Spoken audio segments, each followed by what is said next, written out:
All right, what's up, guys? So today in art, we're going to get into some of the science of art, because in art there's a lot of similarities between art and chemistry.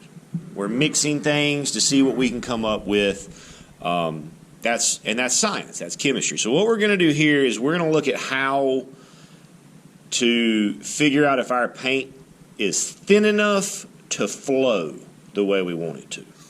Now, right now this paint is fat. It is all the way no thinner, and when we look at this paint run, see how slowly it moves? That's because it is very, very viscous. It is still very thick, very fat.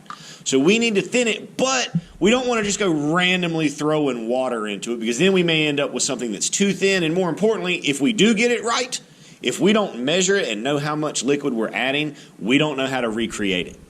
So we've got our simulated graduated cylinders, and I have them marked at 5 milliliters, 10 milliliters, and 20 milliliters. We want to just add 5 milliliters of water to this at a time. So I set my measuring device flat. With the water cups, if we're not pouring and measuring, we're gonna leave them sitting in those so that they can't get knocked over. I want to go just up to that first blue mark, and I actually poured a little bit too much there, so we're gonna take some of that out. Still a little bit high, still a little bit high, a little bit high, and then I'm going to add that in.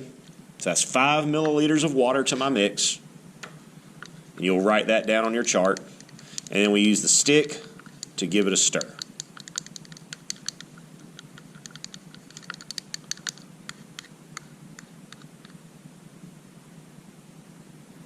Put this, let me follow my own directions and put that away. So now let's check our flow.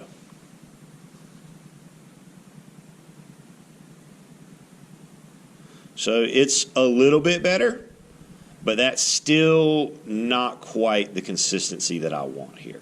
I want it to flow a little bit quicker than that. I want it to be a little bit thinner, a little bit less viscous.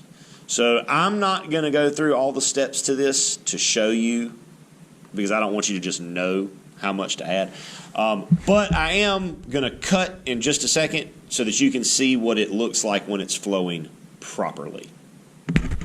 And when we do this, guys, we're just going to, each time, we're only going to add 5 milliliters of water at a time, because we don't want it to be too thin, because that has its own set of problems that come with it. Okay, so we're back real quick. I'm just going to show you what a good flow should look like. Just nice, easy. We're not getting clumps. We're not getting big bulges of paint. Just nice, steady, smooth flow.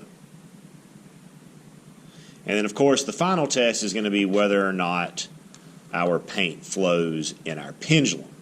So that's the final test. Now, if it flows in the pendulum, then I know that this amount of water that I've added and written down and recorded on my chart is the right amount of water to thin down, at least for this color. With different colors of paint, you're going to run into needing different amounts of water to thin it to the level that we want it to get it to flow.